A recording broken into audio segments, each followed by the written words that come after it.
Hello everyone.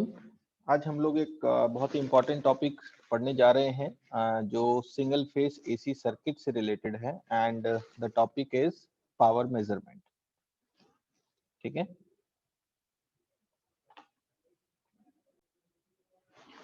so as we know we have two types of circuits in AC circuits. One is single phase AC circuit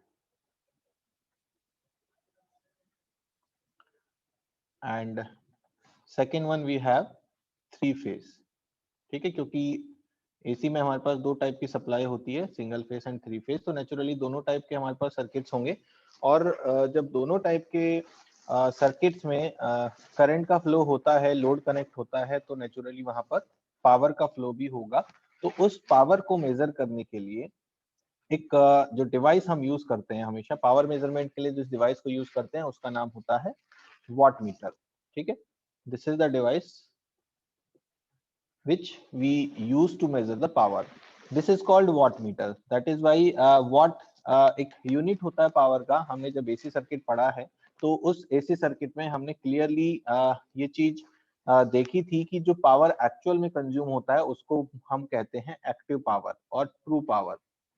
ठीक है, जिसका unit होता है what. जो lowest unit है, एक basic unit है, वो है वॉट, और अगर हायर यूनिट्स को हम देखते हैं वो किलोवाट या मेगावाट हो सकता है, राइट। तो इस एक्टिव पावर को, this is the power which is actually consumed in the circuit, so we have to measure this power, how much power is being consumed. तो फॉर द पर्पस हम एक जो डिवाइस इक्विपमेंट यूज कर रहे हैं उसके लिए, that is the watt meter. This active power is denoted by P, और इसका जो फॉर्मूला हम देखते हैं वो है सिंगल फेस में वी आई कॉस फाई, और थ्री फेस में हम देखते हैं 3 VPIP cos phi. Also we can write it as I square R, right. ये सारी चीजें हम ऑलरेडी पढ़ के आ चुके हैं सिंगल फेस सर्किट में। नाउ ये जो वॉट मीटर है ये किस टाइप का वॉट मीटर होता है? ठीक है, because there are so many types of watt meters available. So basically ये जो वॉट मीटर हम यहाँ पर स्टडी करेंगे, जिस वॉट मीटर को कनेक्ट करके हम देखेंगे, that is electrodynamometer type of watt meter. Electro dynamometer watt meter. ठीक है, हम डिटेल में इस वॉट मीटर के कंस्ट्रक्शन या वर्किंग प्रिंसिपल पे नहीं जाएंगे, because we are here to discuss about the power measurement, but just to be aware about कि which type of watt meter we are using here, that is the electrodynamometer watt meter. So in this electrodynamometer watt meter we have two coils. इस watt meter में दो coils होती हैं। पहला होता है current coil, जिसको हम फिक्स्ड कॉइल भी कहते हैं यहाँ पर, because this is fixed, there is no moving part inside it. Second one we have potential coil और voltage coil. Potential coil, this is the moving coil. ठीक है, इसका अगर सर्किट सिंबल देखेंगे जिससे हम रिप्रेजेंट करते हैं एसी सर्किट में इलेक्ट्रोडायनामोमीटर वॉट मीटर को, तो इलेक्ट्रिक सिंबल इसका कुछ इस तरह का दिखाई देता है। This is the electric circuit symbol of A electrodynamometer type of watt meter. This is the watt meter. In this case, this coil is current coil and this coil is potential coil. ठीक है, अगर इसको हम circuit wise देखें तो circuit में किस तरह का दिखाई देगा, let's see through the circuit. हमारे पास एक सिंगल फेज सर्किट है। अभी हम इस सर्किट के थ्रू सीखने जा रहे हैं कि किस तरह से इस वॉट मीटर को एक सिंगल फेज सर्किट में इंसर्ट करते हैं। तो यूजुअली लेट अस से आपको एक बल्ब ग्लो करना है, बल्ब जलाना है, तो बल्ब जलाने के लिए हमारे पास दो टर्मिनल्स होंगे। Let us say here we have a bulb, this is the bulb we have. ठीक है, इसके ये दो टर्मिनल्स हैं, जिन दो टर्मिनल्स को आप सॉकेट में प्लग में लगा के इसको ग्लो कर लेते हैं डायरेक्टली। ठीक है, इस तरह से यहाँ से हम सिंगल फेज सप्लाई दे देते हैं इसको, और इन दोनों वायर के थ्रू करंट पास होके ये बल्ब ग्लो करने लगता है। Now the question is how we insert this watt meter in this circuit. कैसे हम इस वॉट मीटर को इसमें इंसर्ट करें ताकि इस बल्ब के थ्रू कंज्यूम होने वाली जो पावर है वो हमें पता चल सके। तो हम क्या करेंगे, इस करंट कॉइल को सर्किट के साथ सीरीज में इंसर्ट करेंगे। Here this current coil will be inserted like this potential coil will be inserted in parallel with the supply voltage. So this is the case how we will insert it like this, right? So this is the connection of a watt meter for a single phase supply. इस watt meter में हमारे पास दो coils हो गई। ये हमारे पास current coil है जो कि सीरीज में कनेक्टेड है, फिक्स्ड कॉइल है। दिस इज पोटेंशियल कॉइल जो सप्लाई के साथ पैरेलल में कनेक्टेड है, यानी कि ये सप्लाई के साथ भी और लोड के साथ भी, दोनों के साथ पैरेलल है। That means whatever the voltage will be applied through the supply terminals will be connected across this potential coil, right?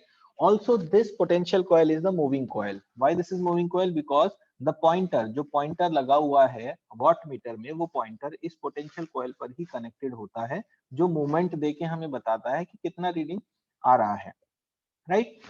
Now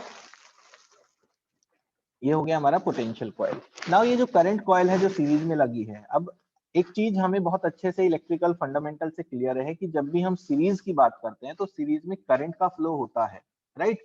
और हम वॉट मीटर कनेक्ट करके ये नहीं चाहते कि इस करंट कॉइल के थ्रू कोई भी पावर लॉस हो जाए because of the resistance of this coil, क्योंकि अगर यहाँ पर पावर लॉस होता है, in that case this watt meter is not at all suitable to connect in the circuit, right? क्योंकि हमारा प्राइमरीली ऑब्जेक्टिव है इस बल्ब को ग्लो करना bye connecting the supply terminal across this bulb, और जो पूरा का पूरा करंट ये बल्ब ड्रॉ करेगा वो पूरा यहाँ से सप्लाई होकर आए और कोई भी एक्स्ट्रा करंट लॉस ना हो, कोई भी एक्स्ट्रा करंट सर्किट में सप्लाई ना हो, राइट?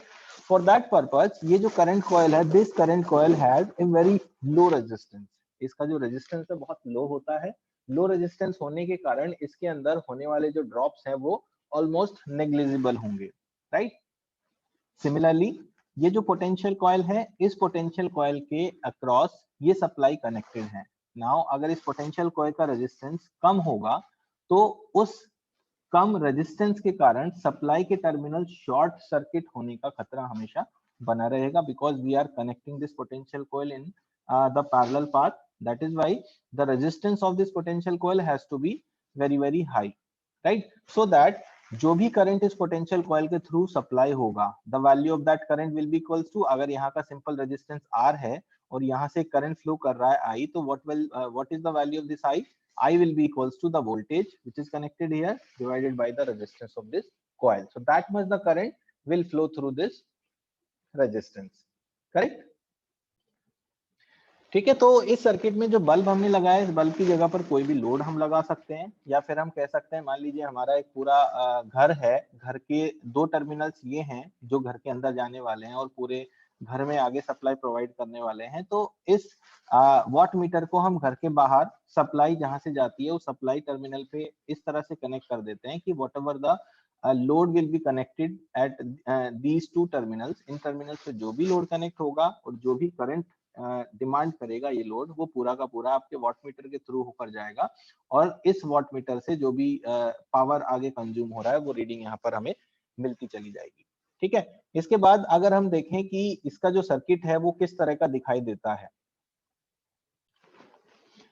तो दिस इज द सर्किट जो हमने जस्ट अभी क्रिएट किया है। इस सर्किट में आप और अच्छे से डिटेल में देख सकते हैं कि यहाँ पर एक लोड कनेक्टेड है, ये हमारा प्रेशर कॉइल है, राइट?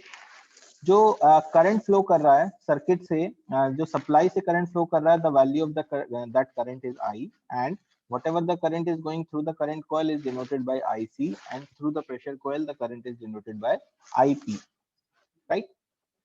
यहाँ पर जो सिंबल्स हैं उन सिंबल्स को हमने यहाँ पर एज ए रेजिस्टेंस शो किया है, यहाँ पर एज ए इंडक्टर शो किया है, तो कोई प्रॉब्लम नहीं है, हम दोनों तरह से शो कर सकते हैं, there is no problem at all.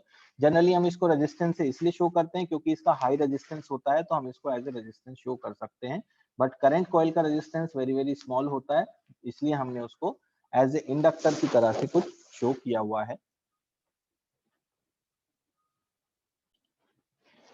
इसके अलावा दूसरे सर्किट में हम देखते हैं कि किस तरह से पोटेंशियल कॉइल के साथ पॉइंटर लगा है। पॉइंटर यानी कि जो एक पॉइंटर हमारे पास होता है स्केल पे जो रीडिंग हमें बताता है, इस तरह से वो कनेक्टेड होता है, इसी वजह से इसको मूविंग कॉइल कहते हैं। तो ये सर्किट डायग्राम से हमें क्लियर होता है कि कैसे हम उसको मूविंग कॉइल कहते हैं और क्या वहां पर हो रहा है। फिक्स्ड कॉइल यहाँ पर दो पार्ट्स में डिवाइड है, एक हाफ पार्ट इधर है, हाफ पार्ट इधर है, और जो मूविंग कॉइल है, मूविंग कॉइल पे हमारा पॉइंटर कनेक्टेड है, supply side and load side are the same thing, right?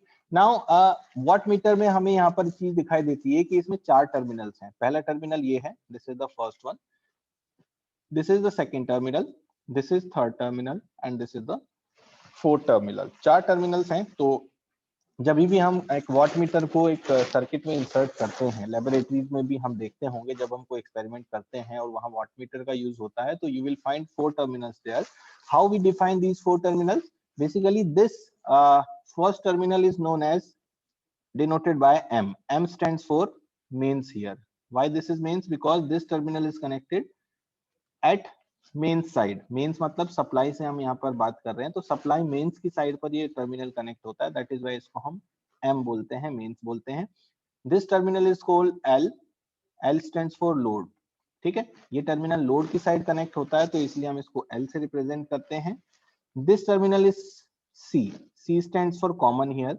This terminal is common to this M, means M और C both must be short circuited with each other. दोनों एक दूसरे से short circuit होने चाहिए. And the fourth terminal is called V और voltage. Right, तो इस तरह से आप जब भी कोई लेबोरेटरी में वॉट मीटर को कनेक्ट करेंगे, उस वॉट मीटर के 4 टर्मिनल्स हमें कुछ इस तरह से दिखाई देते हैं, जिन कनेक्शंस को हमें बिल्कुल केयरफुली इसी तरह से कनेक्ट करना होता है. दिस वी डिफाइंस की how much is the voltage we are going to connect in circuit. तो ये पोटेंशियल कॉइल का जो वोल्टेज रेटिंग है वो इतना सफिशिएंट होना चाहिए कि सर्किट की जो वोल्टेज है उसको ये बियर कर सके, क्योंकि सर्किट से क्लियरली हमें ये चीज दिखाई दी है कि जो भी सप्लाई लगेगी वो पूरा पूरा यहाँ पोटेंशियल कॉइल के क्रॉस आएगा. सो जो रेटिंग है पोटेंशियल कॉइल का वो हम इतना रखें कि सप्लाई वोल्टेज को वो बियर कर सके. In the same way current coil का जो करंट रेटिंग है वो इतना सफिशिएंट होना चाहिए कि जो लोड करंट है उसके एटलीस्ट बराबर या उससे ज्यादा का रेटिंग होना चाहिए. राइट, अदरवाइज अगर ऐसा नहीं होगा तो आपकी कॉइल को डैमेज होगा और कॉइल के डैमेज होने से अल्टीमेटली वॉट मीटर को डैमेज होगा. For this watt meter, the deflection given by the watt meter is directly proportional to होता है VI cos phi के, जो कि हमारा एक्टिव पावर भी है, क्योंकि V is the voltage जो कॉन्स्टेंटली हमारे प्रेशर कॉइल के सामने लगी हुई है. उसके बाद जो करंट I यहाँ पर आ रहा है, that I basically plays an important role because V is almost constant जो सप्लाई क्वांटिटी है. ठीक है, तो I वेरिएबल है यहाँ पर, तो I के ऊपर आपका पॉइंटर बेसिकली डिपेंड करता है, या आप कह सकते हैं कि जो डिफ्लेक्शन है that deflection is proportional to I cos phi. ठीक है, I cos phi के ऊपर डिपेंड करता है. that is why जो भी पावर कंज्यूम यहाँ से होता है वो हमें VI cos phi का वैल्यू देता है जो लोड के द्वारा डिमांड किया जा रहा है. ठीक है, तो एक और इम्पोर्टेंट चीज यहाँ पर है कि कभी कभी ऐसा होता है जब हम वॉट मीटर को सर्किट में कनेक्ट करते हैं तो वो बैकवर्ड मूवमेंट देने लगता है. बैकवर्ड इन द सेंस कि वो जैसे हमारे पास ये एक स्केल है, this is the scale we have, और पॉइंटर इनिशियली यहाँ पर रेस्ट कर रहा है, उसको मूव करना चाहिए इस डायरेक्शन में अगर कोई रीडिंग देनी है, लेकिन वो इस डायरेक्शन में मूव ना करते हुए अपोजिट डायरेक्शन में जाने की कोशिश करता है, but it does not have sufficient space कि वो बैकवर्ड में ज्यादा मूवमेंट कर सके. तो ये बेसिकली तब होता है जब हम किसी कॉइल के टर्मिनल्स को उल्टा कनेक्ट कर देते हैं. यानी कि अगर आपको फॉरवर्ड मूवमेंट चाहिए, राइट डायरेक्शन में मूवमेंट चाहिए, और आपका वॉट मीटर अपोजिट डायरेक्शन में मूवमेंट दे रहा है, तो in that case what we have to do, हमें दोनों में से कोई एक कॉइल के टर्मिनल्स को रिवर्स करना है. रिवर्स करने के बाद हमें क्लियरली ये चीज नोटिस होगी कि जो मूवमेंट पहले बैकवर्ड था अब वो फॉरवर्ड डायरेक्शन में जाना शुरू हो जाएगा. क्योंकि प्रेशर कॉइल का जो रेजिस्टेंस है वो बहुत हाई है, दैट इज वाई इसमें से जो भी करंट पास होगा वहां पे डायरेक्टली I2R लॉसेस होने हैं. राइट, तो प्रेशर कॉइल के थ्रू करंट को लिमिट करने के लिए हम प्रेशर कॉइल के साथ सीरीज में एक रेजिस्टेंस को भी कनेक्ट कर देते हैं, just to increase the resistance of this entire branch, जिसकी वजह से जो करंट का फ्लो है इस ब्रांच के थ्रू मिनिमाइज हो जाता है, because we don't want a big value of current passing through this pressure coil. ठीक है, तो यहाँ से मिनिमम करंट पास होना चाहिए, और जो भी करंट यहाँ से पास होगा उसी के ऊपर आपका प्रेशर कॉइल एक्ट करता है. Right, so we have connected a resistance here in series with this pressure coil to increase the resistance of this parallel branch. So far the discussion have been done for the power measurement of single phase AC circuit, जिसमें हमने देखा कि simply एक इलेक्ट्रोडायनामोमीटर type of watt metre को हम कैसे connect करें circuit के अंदर और किस तरह से वो वहां पर एक्ट करता है, and what are the components in a watt meter. एक सर्किट सिंबल हमने वॉट मीटर का देखा जिसके थ्रू हमने बेसिक एक्सप्लेनेशन किया. Now next The topic of discussion is power measurement in three-phase circuit. Power measurement in three-phase circuits. ठीक है, ये एक बहुत ही इंपॉर्टेंट पार्ट है जो बेसिक इलेक्ट्रिकल इंजीनियरिंग के सिलेबस में आता है और इससे बहुत इंपॉर्टेंट क्वेश्चंस बनते हैं कॉम्पिटिटिव एग्जाम्स के अंदर भी, और यूनिवर्सिटी एग्जाम्स के लिए अगर हम पढ़ रहे हैं तो वहां पर भी बनते हैं।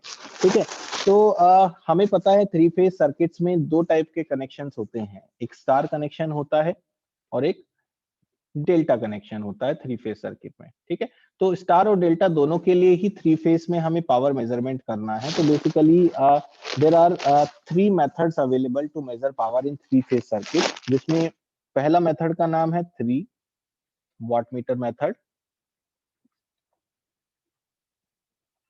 दूसरे मेथड का नाम है 2 wattmeter method, and the third method is known as 1 wattmeter method. ठीक है, ये हैं तीन मेथड जिनके थ्रू हम थ्री फेज एसी सर्किट्स में पावर को मेजर कर सकते हैं।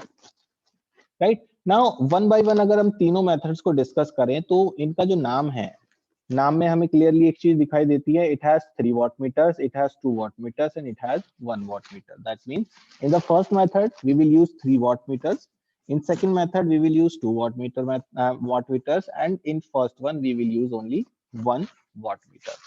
किस तरह से हम 3 watt meter को मेजर करते हैं, लेट अस सी। सबसे पहले हम पहली मेथड की बात करते हैं कि how we connect watt meters in case of 3 watt meter method. तो 3 watt meter मेथड में 3 watt meter लगेंगे, तीनों watt meter की जो करंट कॉइल है वो तीनों फेजेस के साथ सीरीज में कनेक्ट की जाएगी। किस तरह से कनेक्ट करते हैं, लेट अस से हमारे पास एक स्टार कनेक्टेड सिस्टम है, this is the star connected system we have, we have load here, so this is Z1,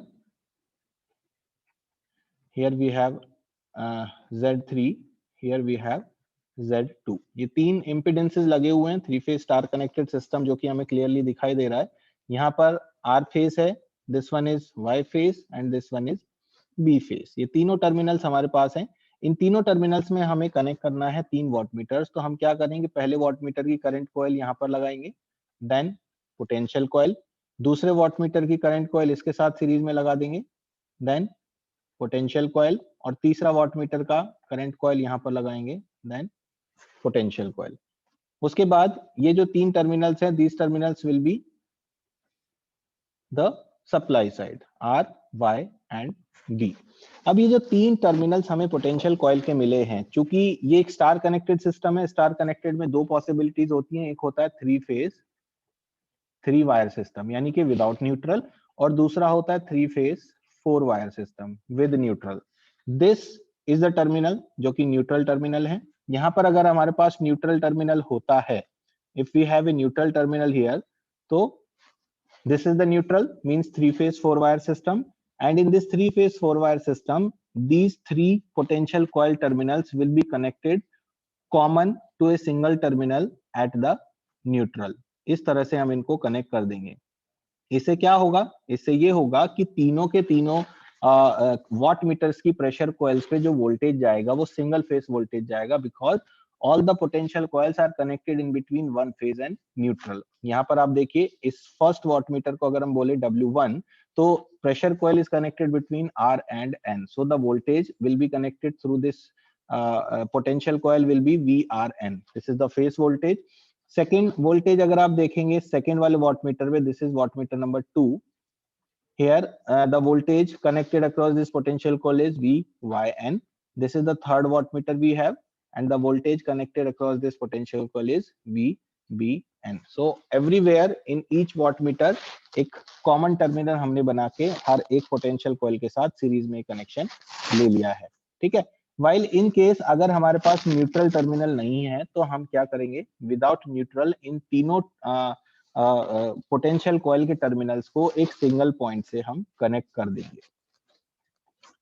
ठीक है, राइट। तो 3 फेज 4 वायर में हमें न्यूट्रल मिल रहा है, तो न्यूट्रल से हम कनेक्ट करेंगे, और 3 फेज 3 वायर में हमारे पास न्यूट्रल नहीं होगा, तो we will just remove this neutral point from here and all the 3 points will be connected to a single point, and उस पॉइंट को हम कुछ भी नाम दे सकते हैं, ए बी सी या X, anything we can give, right. तो this is how we connect a 3 watt meter in case of power measurement of 3 phase power, right। इस केस में जो पावर मेजरमेंट होता है through this method, that total power is being measured as total power is equals to the readings of all the 3 watt meters will be algebraically sum up in write this, ठीक है। this is the total power measured in case of 3 watt meter method, where total power is equals to sum of the readings of all the 3 watt meters, or rather we say algebraic sum of the readings of all the 3 meters, because if in case any watt meter is measuring a negative value, so we have to consider that value as well, right। सो इस method में हम ये चीज देखते हैं कि अगर किसी कारण से हमारे पास लोड अनबैलेंस्ड है, इक्वल लोड नहीं है तीनों फेजेस में, तो उस केस में भी हमारे वॉट मीटर्स परफेक्टली काम करेंगे। जिस टर्मिनल पे जिस फेज में जितना भी लोड होगा उसी के according watt meter power measure करके वैल्यू देगा। जरूरी नहीं है कि तीनों फेजेस में इक्वल पावर हो और हम तीनों पे सेम रीडिंग ले, राइट। तो ये आसानी से अच्छे से काम करता है, बट इसका एक ही ड्रॉबैक है कि इसमें नंबर ऑफ वॉट मीटर्स की ज्यादा जरूरत पड़ती है। एज वी सी कि 3 वॉट मीटर्स हमें यहाँ पर चाहिए, ये इसका एक बहुत बड़ा ड्रॉबैक है, right.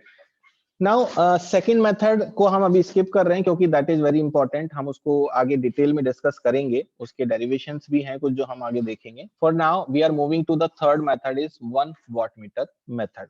How we connect the terminals in 1 watt meter method, let us see. Again, we may have a star connected system or delta connected system. Let us say we have again star connected, so this is the star connection।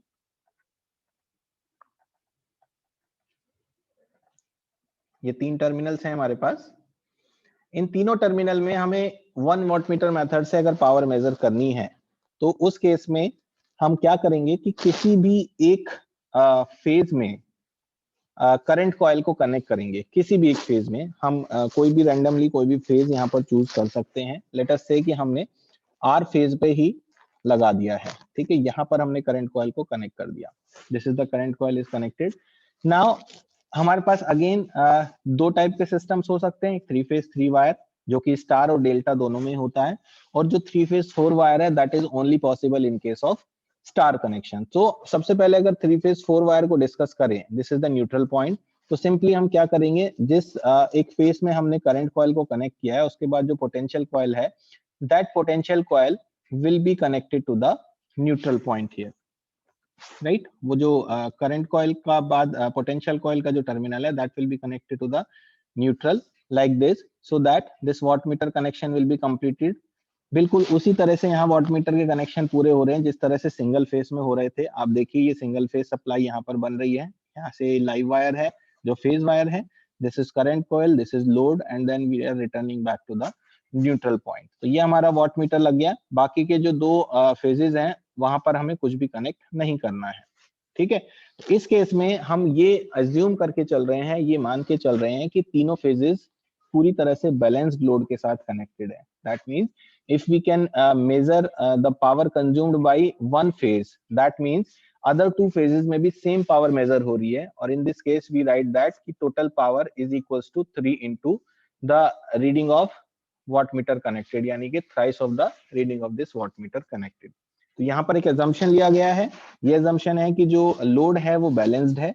अनबैलेंसी के case में यहाँ पर reading गलत आएगा naturally, क्योंकि अगर इस phase में पावर ज्यादा मेजर हो रही है और बाकी दोनों में कम पावर कंज्यूम हो रहा है, तो उस केस में हम अननेसेसरीली ज्यादा पावर का जो रिजल्ट है वो नोट कर सकते हैं। और सिमिलरली वाइस वर्सा हम कह सकते हैं, अगर यहाँ कम पावर है और बाकी दोनों में ज्यादा है, तो उस केस में जो रिजल्ट होगा वो हमारा लेस होगा एक्चुअल पावर से। तो ये एक बहुत बड़ा ड्रॉबैक इस मेथड का है कि बैलेंस होना चाहिए, right.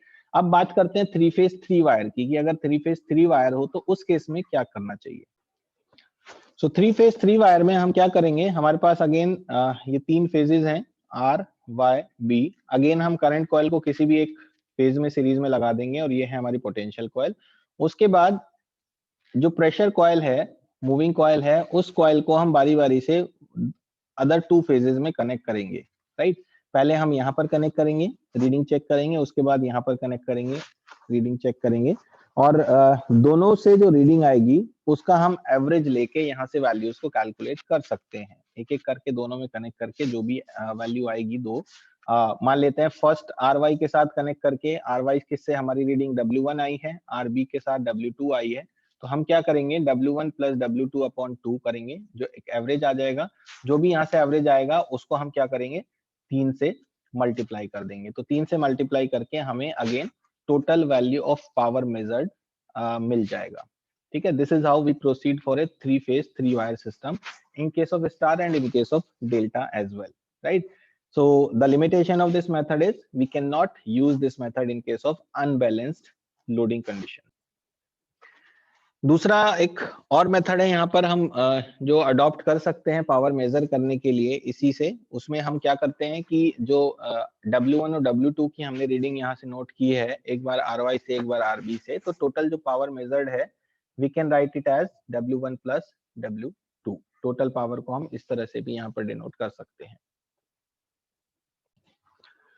Now coming to the third method, जो सेकंड मेथड हमने लिखी है 2 watt meter method. 2 watt meter method में हम 2 वॉट मीटर्स को कनेक्ट करते हैं। किस तरह से कनेक्ट करते हैं, हमारे पास स्टार लोड है, 3 फेज 3 वायर सिस्टम।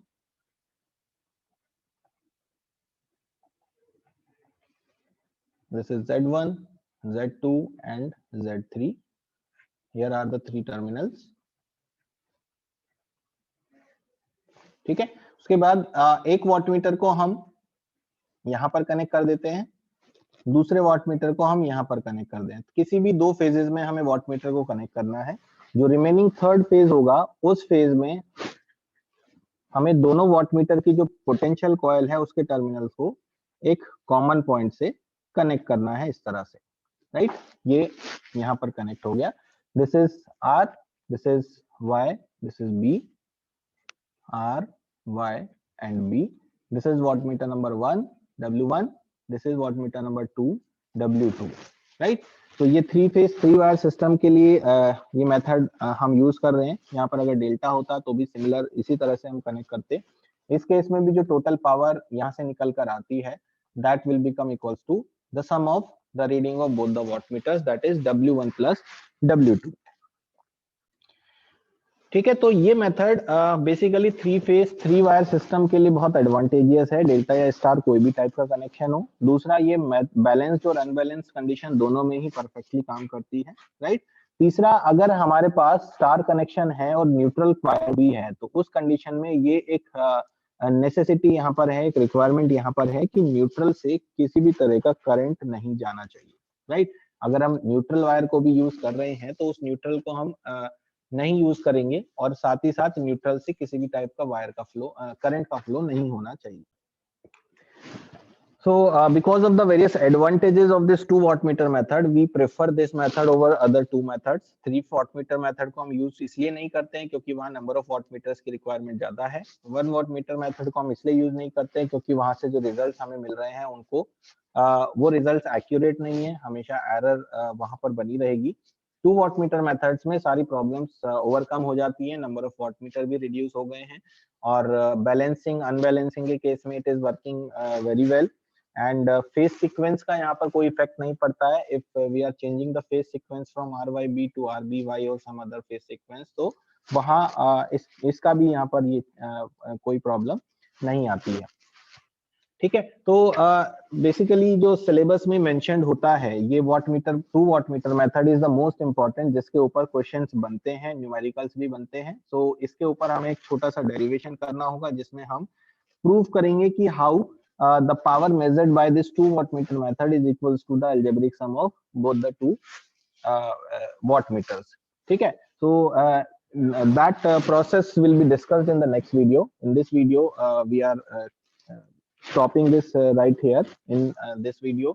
अगर हम एक बार conclude करें तो we have discussed about the power measurement in single phase, how we connect the watt meter in single phase circuits।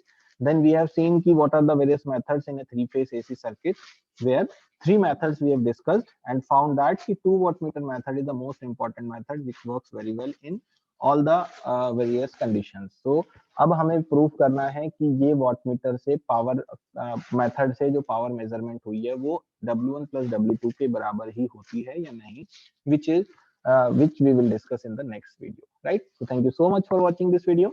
Thank you.